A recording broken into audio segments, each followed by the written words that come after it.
사도행전 2장 13절에서 46절 말씀을 가지고 말씀 전하겠습니다. 제목 다 같이 읽어보겠습니다.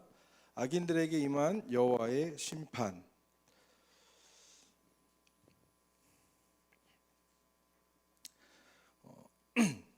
우리 본문 바로 앞에 말씀입니다. 다 같이 한번 읽어보겠습니다.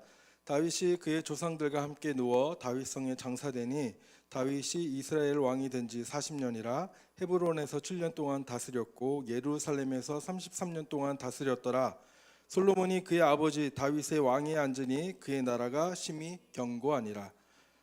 다윗이 그의 조상들과 함께 누워 다윗성에 장사된 뒤에 솔로몬의 이제 단독 통치가 본격적으로 시작되었습니다. 오늘 본문 말씀은 솔로몬의 피해 숙청의 모습이 그려집니다. 피해 숙청이라고 하니까 왕권이나 정권을 강화하기 위해서 또 그것을 완벽하게 쟁취하기 위해서 경쟁자가 될 만한 이들을 멀리 유배를 보낸다거나 아니면 사약을 내려서 아니면 이제 칼로 이제 가서 무참하게 이제 살해하고 죽이는, 심지어 자신의 피부치라고 해도 끔찍하게 살해하고 조금이라도 흠이 잡힌 모든 반대자들을 잔인하게 없애는 그런 모습이 좀 떠오르십니까?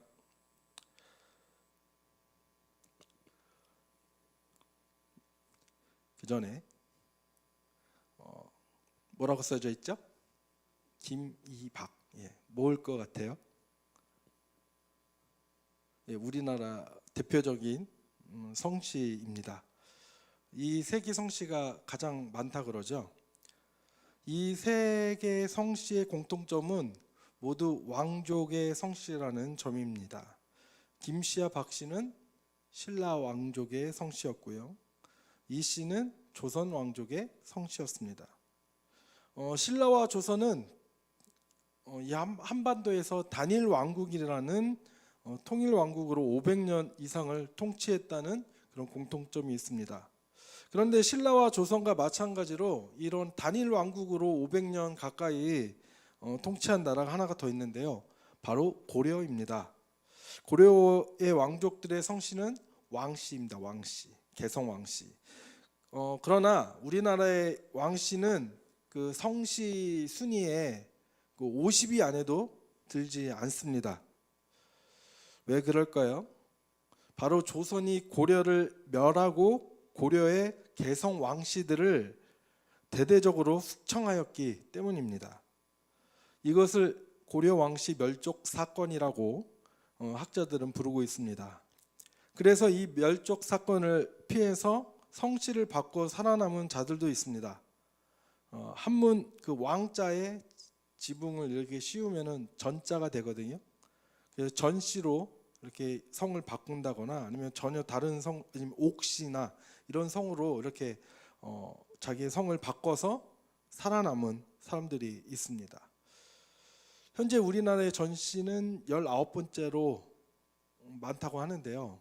근데 말이 19번째지 김이박이 거의 막 절반 이상을 다 3분의 2를 차지하고 있기 때문에 나머지 성씨들은 아주 희귀한 성씨라고 볼 수가 있습니다.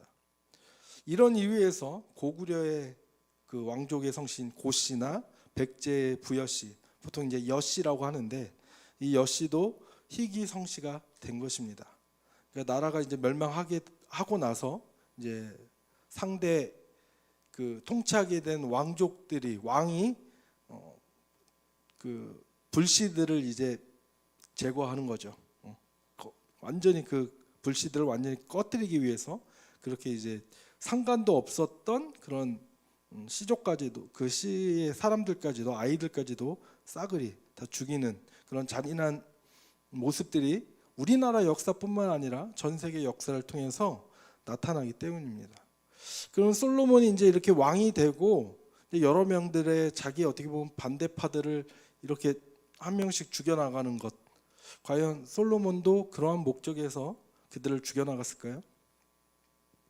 결론부터 이야기하자면 솔로몬은 절대로 정치적인 목적으로 그들을 죽이지 않았습니다. 솔로몬은 순전히 하나님 말씀에 순종하여 이 일을 행한 것입니다.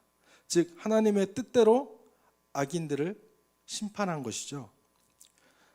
본격적으로 본문 말씀을 한번 보도록 하겠습니다.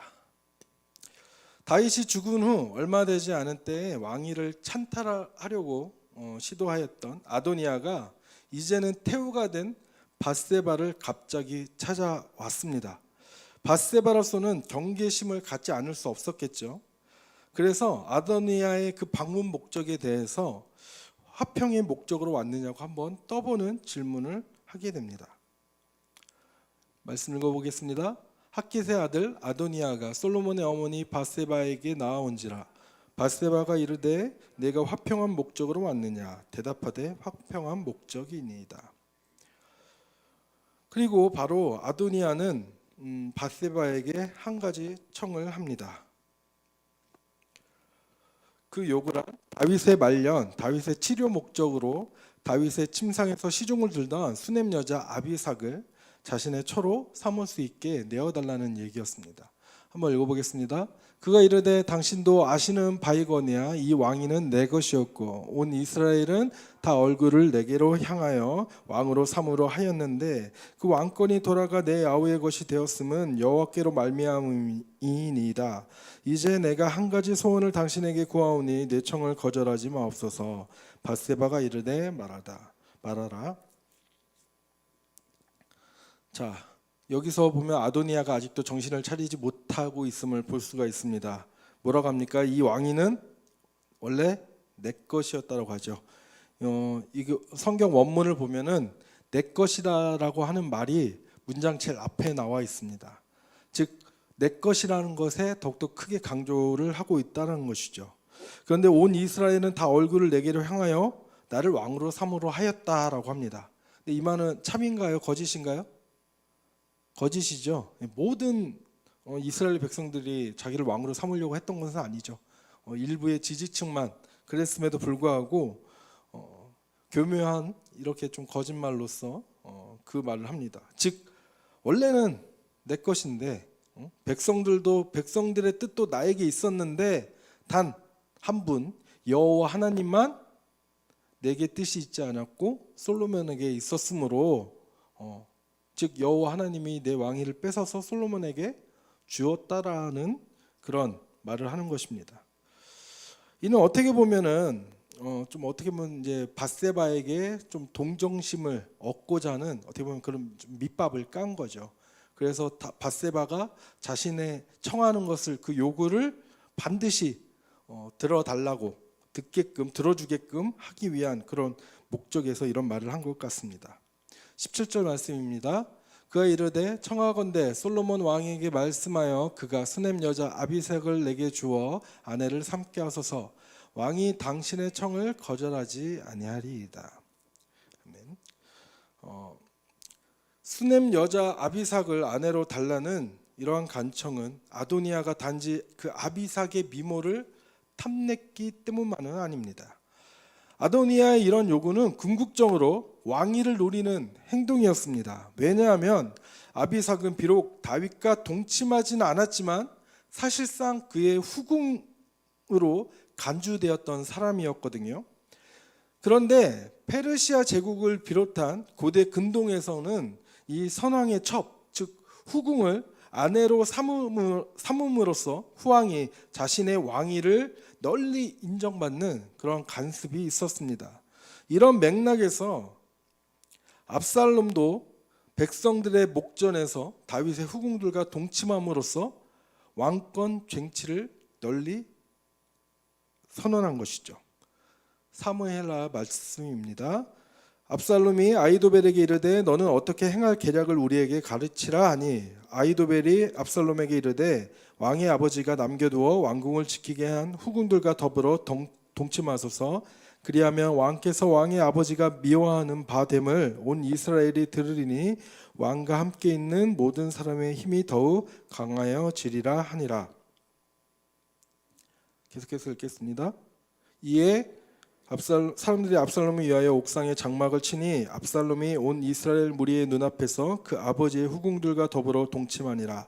그때 아히도벨이 베푸는 계략은 사람이 하나님께 물어서 받은 말씀과 같은 것이라. 아히도벨이 모든 계략은 다윗에게나 압살롬에게나 그와 같이 여겨졌더라. 이 아이도벨의 그 계략에 따라서 그 말을 듣고 압살롬은 다윗의 후궁들과 동침을 하였습니다. 그것도 많은 백성들이 보는 앞에서 그렇게 그런 일을 행한 것이죠. 밧세바는 이러한 아도니아의 숨은 의도까지는 정확히 간파하지 못한 것 같습니다. 그래서 쉽게 그의 청을 들어 주었고 마땅히 중재자의 자격으로 나서게 된 것입니다.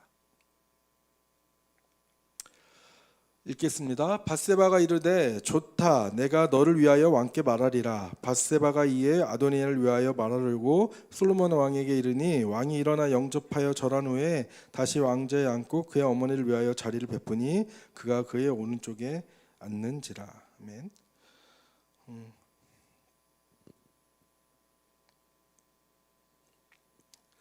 그래서 이제 밧세바가 솔로몬에게 이제 청을 아도니아의 그 의도대로 솔로몬에게 이제 청을 합니다.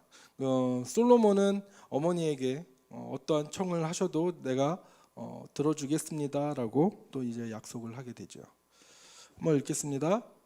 밧세바에게 이르되 내가 한 가지 작은 일로 왕께 구하오니 내 청을 거절하지 마소서. 왕이 대답하되 내 어머니여 구하소서. 내가 어머니의 청을 거절하지 아니하리이다. 이르되 청원컨대 수넴 여자 아비삭을 아도니아에게 주어 아내로 삼게 하소서. 여기서 밧세바의 말에서 알 수 있듯이 바로 그 아도니아의 그 요구를 밧세바는 되게 작은 것으로 봤죠. 하찮은 것으로 여겼습니다. 그의 숨겨진 그 왕위 찬탈을 목적으로 한다는 그런 악한 의도를 그녀는 깨닫지 못했기 때문에 그래서 아주 가볍게 여기고 솔로몬에게 청을 하게 되었습니다. 하지만 지혜로운 왕이었던 솔로몬은 밧세바의 말을 통해서 아도니아의 그 숨은 악한 의도를 정확히 간파하였고 이 사건을 계기로 마침내 아도니아를 처형시킵니다. 솔로몬의 말을 보겠습니다. 솔로몬 왕이 그의 어머니에게 대답하여 이르되 어찌하여 아도니아를 위하여 수넴 여자 아비삭을 구하시나이까? 그는 나의 형이오니 그를 위하여 왕권도 구하옵소서. 그뿐 아니라 제사장 아비아달과 수르야의 아들 요압을 위해서도 구하옵소서 하고 여호와를 두고 맹세하여 이르되 아도니아가 이런 말을 하였은즉 그의 생명을 잃지 아니하면 하나님은 내게 벌 위에 벌을 내리심이 마땅하니이다. 그러므로 이제 나를 세워 내 아버지 다윗의 왕위에 오르게 하시고 허락하신 말씀대로 나를 위하여 집을 세우신 여호와께서 살아 계심을 두고 맹세하노니 아도니아는 오늘 죽음을 당하리라 하고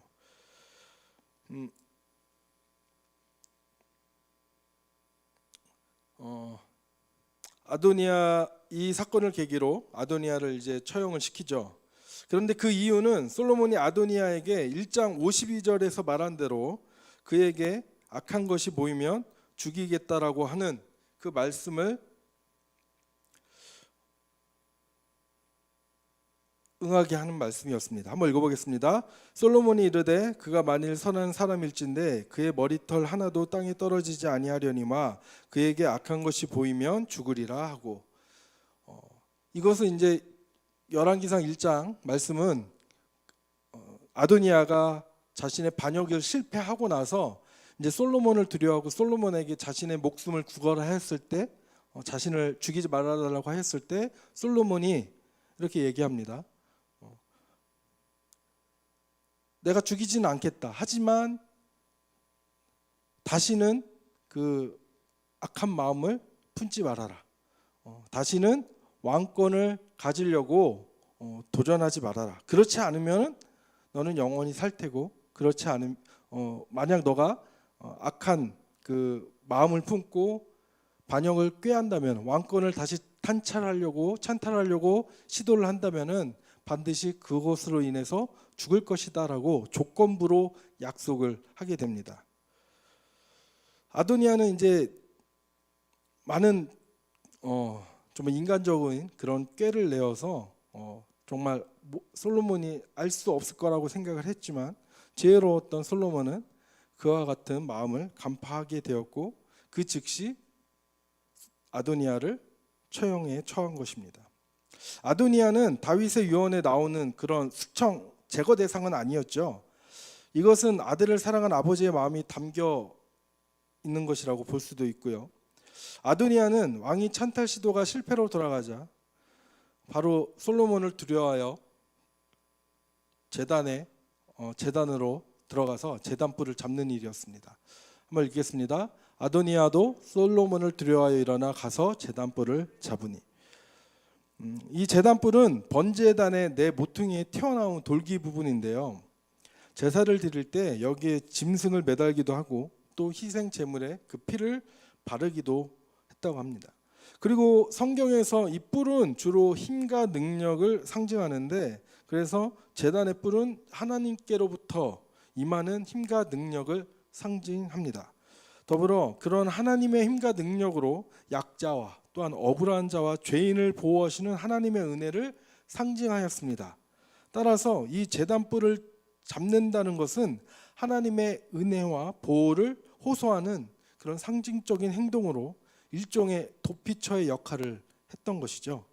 당시 성소의 제단은 도피성과 아울러 범죄자가 하나님의 보호와 긍휼을 호소하고 바라는 피신처의 역할을 하였습니다. 오늘날에도 좀 그런 걸 볼 수가 있죠. 그 막 데모하다가 이제 도망가면 어디로 막 저기 예전에 보면 뭐 명동 성당 막 이런데 아니면 뭐 이렇게 절 같은 데로 많이 숨어 들어가더라고요. 공권력이 거기에 함부로 막 이렇게 들어가지 못하는 것을 그들이 이제 이용을 해서 그렇게 막 그런 데로 이렇게 도망쳐서 계속해서 자기들의 그 억울함을 이렇게 호소하고 하는 것들을 뉴스를 통해서 간간히 심심찮게 볼 수도 있습니다. 마치 이제 그런 것처럼 아도니아도 이 제단불도 그런 도피성의 역할을 했던 것이죠. 그래서 아도니아도 가서 이제 제단불을 딱 잡고 바로 하나님의 그 보호하심을 긍휼을 받았던 것입니다. 그런데 이런 그의 행동으로 보았을 때 솔로몬이 자기를 죽일 거라고 하는 그 마음을, 그것이 확신이 있었던 거잖아요, 본인은. 근데 이걸 좀 반대로 생각을 해보면은 그 선지자 나단의 말대로 아도니아는 자기가 왕이 되었을 때 자기의 반대파인 그 밧세바와 솔로몬, 또 그를 따르던 지지하던 많은 그 신하들을 숙청할 그 분명한 그 의도를 갖고 있었다라는 것을 볼 수가 있습니다. 그러니까 자기도 그렇게 할 것이기 때문에 상대방도 나에게 그렇게 할 것이다라고 생각을 한 거죠. 짐작을 한 거죠. 그래서 솔로몬이 뭐 군사를 보내기도 전에 막 도망가서 제단불을 잡고 자기를 살려달라고 계속 이제 했던 것이죠. 그리고 또 솔로몬은 아도니아를 죽일 생각은 없었을 것입니다. 왜냐하면은 다윗 왕이, 아버지 다윗 왕이 슬퍼할 것을, 너무나 크게 상심할 것을 알고 있던 사람이기 때문이죠. 다윗은 비록 암논이, 큰아들 암논이 그 여동생, 이복 여동생 다말을 성폭행했던 그 사실이 매우 잘못된 행동인 걸 알았지만, 또 그 행동으로 말미암아 압살롬이 암논을 죽였잖아요. 그 암논이 살해당하고 나서 매우 크게 상심하며 슬퍼했습니다. 심지어는 자기를 반역한 아들 압살롬이 죽게 되었을 때도 그 죽은 소식을 듣고 매우 슬퍼하며 크게 상심하였던 모습을 볼 수가 있습니다. 솔로몬은 그 옆에서 아버지가 그렇게 크게 상심하던 모습을 생생하게 지켜봤겠죠. 그렇기 때문에 그의 형이자 다윗이 사랑하던 그 아도니아를 죽일 그 마음은 솔로몬에게 있지는 않았을 것입니다.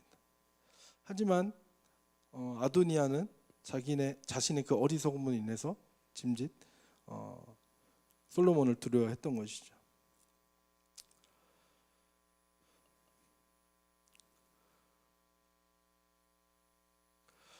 솔로몬의 이런 조건부 약속, 다시는 왕권에 대한 욕심을 갖지 않으면 너를 죽이지 않겠다, 그 약속을 했음에도 불구하고 아도니아는 이 조건부 약속을 어기게 된 것이죠.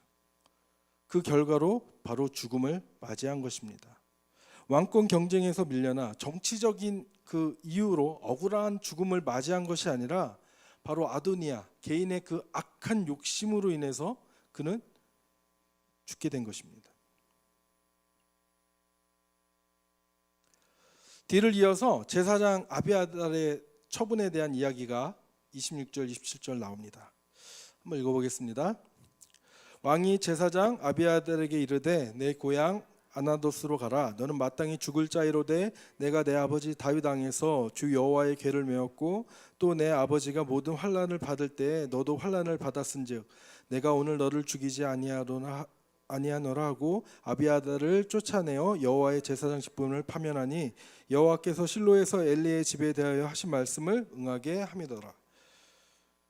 그도 다윗의 유언에 등장하는 인물은 아닙니다. 성경은 여호와께서 실로에서 엘리의 집에 대하여 하신 말씀을 응하게 한 것이다라고 말씀을 하고 있습니다. 하나님께서 그런 익명의 선지자를 통해서 엘리의 집에 선포한 이 예언의 말씀은 사무엘상 2장 27절에서 36절에 아주 자세히 나타나 있습니다. 요약하자면 죄악으로 말미암아 엘리 가문의 제사장직이 폐하여질 것이라고 아주 무서운 경고의 내용입니다. 아비아달의 제사장직 파면 사건은 엘리 집안에 대한 하나님의 이 예언이 사무엘상 2장의 이 예언의 말씀이 성취된 것이다라고 성경 기자는 말씀을 하고 있습니다. 비록 성경 기자의 글이지만 그것은 인간이 바라본 관점이었을까요? 바로 하나님이 바라본 하나님의 관점이었습니다. 하나님이 이 사건을 그렇게 평가 내리신 것입니다. 비록 인간 저자를 통해서 글을 기록하였지만 바로 성령에 영감된 사람이었기 때문에 하나님의 특별히 택하신 하나님의 사람이었기 때문에 바로 그가 사람이었지만 바로 성령 하나님이 쓰신 또 하나님께서 그렇게 말씀하신 것입니다. 우리는 이러한 성경의 사실을 통해서 역사의 처음과 끝을 당신의 선하신 뜻대로 섭리하시고 또 주관해 나가시는 하나님의 손길을 우린 뚜렷하게 감지할 수 있어야 합니다. 세 번째로 등장하는 숙청 대상은 요압입니다. 요압은 다윗의 유언에 언급된 사람이죠. 요압은 아도니아의 죽음과 아비아달의 이런 유배 소식을 접하고서 다음은 반드시 자기 차례일 것이라고 이제 생각을 한 듯합니다. 그리고 아도니아가 전에 제단뿔을 잡아서 한번 그 목숨이 목숨을 부재했던 일을 떠올린 것 같죠. 하지만 요압이 제단뿔을 잡는 행위는 그에게는 별 효과가 없었습니다. 왜냐하면 도피성에 도망가서 살 수 있는 사람은 도피성에 도망갈 수 있는 자격은 바로 고의로 사람을 죽이지 않았을 경우에만 그렇게 도망갈 수 있는 것이죠. 즉 실수로 아니면 부지 중에 사람을 죽였을 때, 그러나 분명한 목적을 가지고 고의적으로 그 사람을 죽였던 살인자는 도피성에 도망가도 그 제단뿔을 잡고 있을지라도 거기서 끄집어내서 죽이라고 하나님이 말씀하고 있습니다. 그렇죠? 그의 이웃을 고의로 죽였으면 너는 그를 내 제단에서라도 잡아내려 죽일지니라. 이것이 하나님의 율법의 말씀이었습니다. 이 율법의 내용대로 하면은 요압은 결코 여기에 포함되지 않은 경우였습니다. 그러나 요압은 인간적인 생각으로 과거의 그 일들로 인해서 자신이 죽는 것이 아니라 그냥 단순히 솔로몬과 아도니아의 그 왕이 쟁탈전에서 아도니아를 편에 섰고 그 반대파였던 솔로몬이 왕이 됨으로 인해서 자신이 그냥 정치적인 목적에서 그냥 제거 대상이 되었을 뿐이다라고 생각을 했기 때문에 아마도 저렇게 제단으로 도망가서 제단뿔을 잡고 또 호소를 했던 것 같습니다.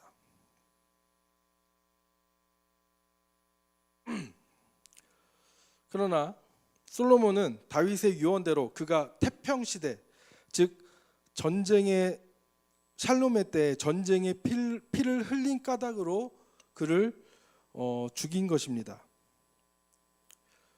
열왕기상 1장 5절 그 말씀은 이제 다윗이 그 요압에 대해서 이제 솔로몬에게 유언한 내용입니다. 한번 읽어보겠습니다. 스루야의 아들 요압이 내게 행한 일, 곧 이스라엘 군대의 두 사령관 넬의 아들 아브넬과 예델의 아들 아마사에게 행한 일을 내가 알거니와 그가 그들을 죽여 태평 시대에 전쟁의 피를 흘리고 전쟁의 피를 자기의 허리에 띤 띠와 발에 신은 신에 묻혔으니. 이것은 여호와 하나님의 악인에 대한 분명한 심판입니다. 지혜는 하나님의 뜻을 분명하게 명확하게 알고, 또 용기는 그 뜻에 우리가 겸손히 순종하게 하는 능력입니다. 이런 지혜와 용기가 우리가 하나님께 먼저 구해야 할 하나님의 나라와 또 그의 의 가운데 들어가 있는 아주 구체적인 내용인 것이죠. 솔로몬은 하나님이 주신 지혜로 말미암아 분명히 그러한 행동이, 요압의 행동이 하나님이 보시기에 악한 행동임을, 심판받아야 될 행동임을 알았고, 하나님께서는 그를 심판하실 것임을 분명히 알았습니다. 그 지혜로 또 그는 그렇게 분별하였고, 또 솔로몬은 용기 있게 또 하나님의 알려주신 하나님의 뜻대로 순종하는, 그래서 요압을 처단하는 그런 모습을 보였습니다. 마지막으로 솔로몬은 다윗의 유언 중 마지막 지시를 실행에 옮기기 위해서 시므이를 불러 예루살렘에 집을 짓고 절대 기드론 시내 밖으로 나가지 말라고 명령을 하였습니다. 이 명령을 어기면 죽임을 당하게 될 것이라고 엄중하게 경고를 합니다. 읽어보겠습니다.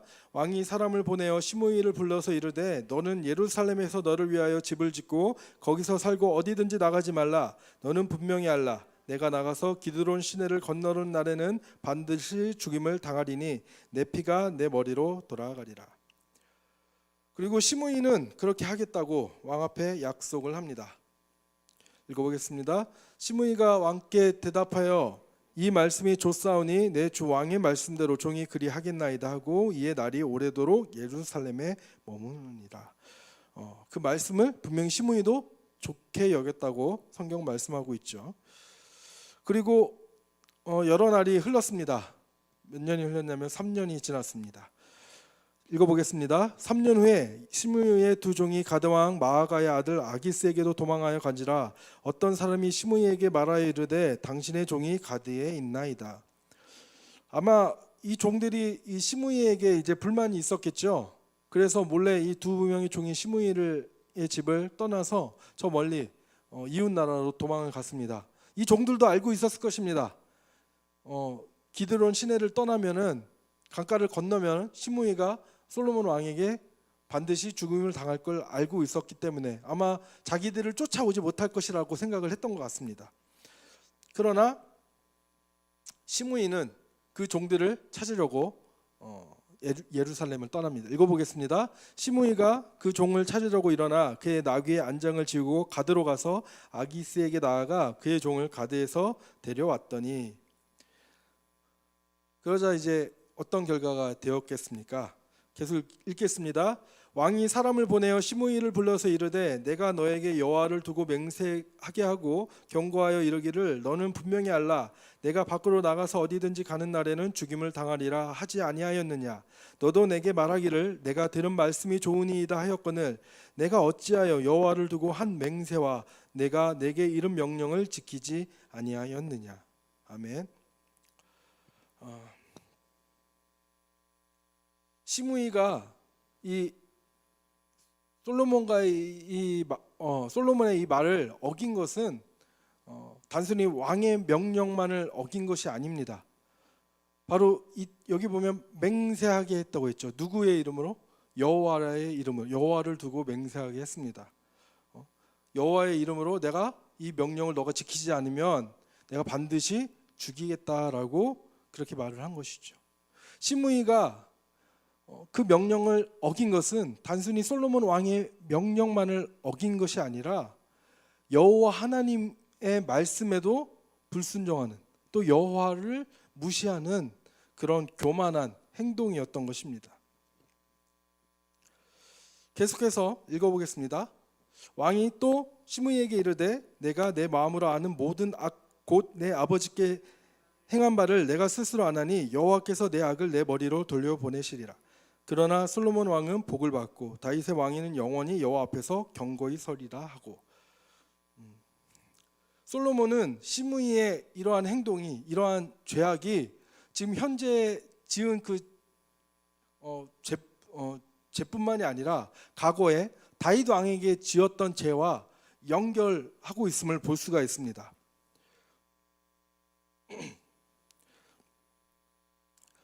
현재의 죄는 여호와께 맹세한 것을 파기하고 또 왕의 엄명을 어긴 죄죠. 그리고 과거에 다윗에게 지었던 죄는 압살롬의 반란으로 도피길에 오르던 다윗을 모욕하고 저주한 죄입니다.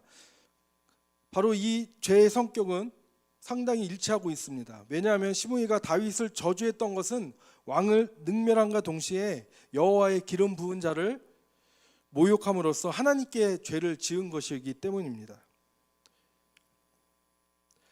사무엘하 말씀입니다. 혹시 여호와께서 나의 원통함을 감찰하시리니 오늘 그 저주 때문에 여호와께서 선으로 내게 갚아 주시리라 하고, 다윗은 이렇게 말을 하였죠. 그리고 사무엘상 26절 말씀입니다. 다윗이 아비새에게 이르되 죽이지 말라. 누구든지 손을 들어 여호와의 기름 부음 받은 자를 치면 죄가 없겠느냐 하고, 다윗은 여호와의 기름 부은 자를 죽이거나 아니면 여호와께 기름 부은 자를 모욕하는 것은 단순히 그 사람에게만 행한 것이 아니라 바로 여호와 하나님께 행한 것이라고, 또 그를 능멸하고 모욕한 것이다라고 정말 교만한 죄라는 것을 분명히 알고 있었습니다. 바로 시므이는 왕을 업신여긴 것뿐만 아니라 하나님께 그 범죄한 까닭으로 시므이는 그 죄의 처벌을 받아 처형을 당하게 되는 것입니다. 그리고 시므이의 이 저주는 시므이가 다윗에게 또 다윗의 왕가에게 후손에게 했던 그 저주는 하나님과 왕에게 맺은 그 서약을 스스로 어김으로써 자기가 내뱉은 저주가 다시 돌아서 자기 스스로에게, 자기 자신에게 돌아가게 된 결과입니다. 무죄한 자를 향한 악인의 정죄와 능욕은 반드시 그 자신에게 돌아갑니다. 잠언 말씀입니다. 악인은 자기의 악에 걸리며 그 죄의 죄에 매이나니. 아멘. 그러므로 이제 다윗의 왕위는 시므이의 저주에서 벗어나 복과 번영을 영원토록 누리게 될 것입니다. 솔로몬의 말은 시므이에 대한 처벌이 결코 사사로운 원한이나 그 보복감 때문에 이루어진 것이 아님을 우리로 하여금 알 수 있게 하는 말씀입니다. 이것은 여호와 앞에서 행해진 공의로운 법 집행이라는 사실을 떳떳하게 밝히는 말입니다. 따라서 우리는 열왕기상 2장에 언급된 아도니아, 또한 요압, 또 시므이의 이 처형을 그저 궁중에서 벌어지는 그런 암투로 인한 살해 행위로 보아서는 절대 안 됩니다. 여호와께서 다윗에게 약속하신 대로 솔로몬의 손에 그 왕위를 견고하게 하기 위해서 취한 조치인 것입니다.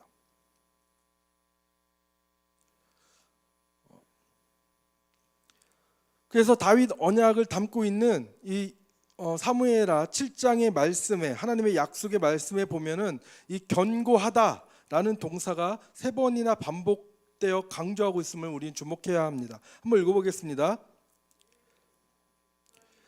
내 조상들과 함께 누울 때에 내가 내 몸에서 날 내 씨를 내 뒤에 세워 그의 나라를 견고하게 하리라. 그는 내 이름을 위하여 집을 건축할 것이요 나는 그의 나라 왕위를 영원히 견고하게 하리라. 나는 그에게 아버지가 되고 그는 내게 아들이 되리니 그가 만일 죄를 범하면 내가 사람의 매와 인생의 채찍으로 징계하려니와 내가 내 앞에서 물러나게 한 사울에게서 내 은총을 빼앗은 것처럼 그에게서 빼앗지는 아니하리라. 내 집과 내 나라가 내 앞에서 영원히 보존되고 내 왕위가 영원히 견고하리라 하셨다 하라. 바로 견고하다라는 동사가 3번이나 반복하면서 강조를 하고 있죠. 그리고 오늘 본 말씀의 마지막 말씀입니다. 여호와 야다의 아들 분하에게 명령하매 그가 나가서 시므이를 치니 그가 죽은지라. 이에 나라가 솔로몬의 손에 견고하여지니라.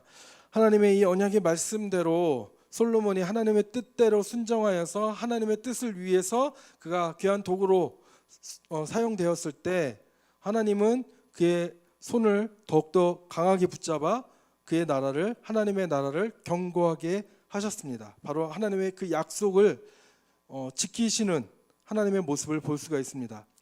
하나님은 자신의 언약대로 섭리하시고 통치하여 그 뜻을 이루어 나가시는 분임을 저와 여러분들이 믿기를 간절히 소망합니다. 비록 현재 악인들이 잘 살고 또 그들의 삶이 형통해 보일지라도 하나님께서 그들의 악을 심판하실 날이 반드시 찾아옵니다. 역사의 주관자는 사람이 절대 아닙니다. 바로 여호와 하나님이심을 우리가 굳게 믿고 오직 주의 말씀대로 살아가고자 우리가 힘을 쓴다면 우리 삶 가운데서 하나님의 나라는 더욱더 견고해질 것입니다. 하나님의 관점으로 역사를 바라보고 세상을 바라보는 눈이 저와 여러분에게 있기를 간절히 소망합니다. 그러므로 한때뿐인 정말 찰나의 순간인 악인의 형통을 부러워하거나 또 그로 인해 실족하는 일이 우리 가운데 생기지 않기를 축복합니다. 우리를 향하신 하나님의 위대하고 선하신 뜻을 믿고 그 믿음의 소망으로 지금의 그 고난과 역경을 인내하며 승리하는 저와 여러분이 되기를 전심으로 축복합니다. 기도하겠습니다.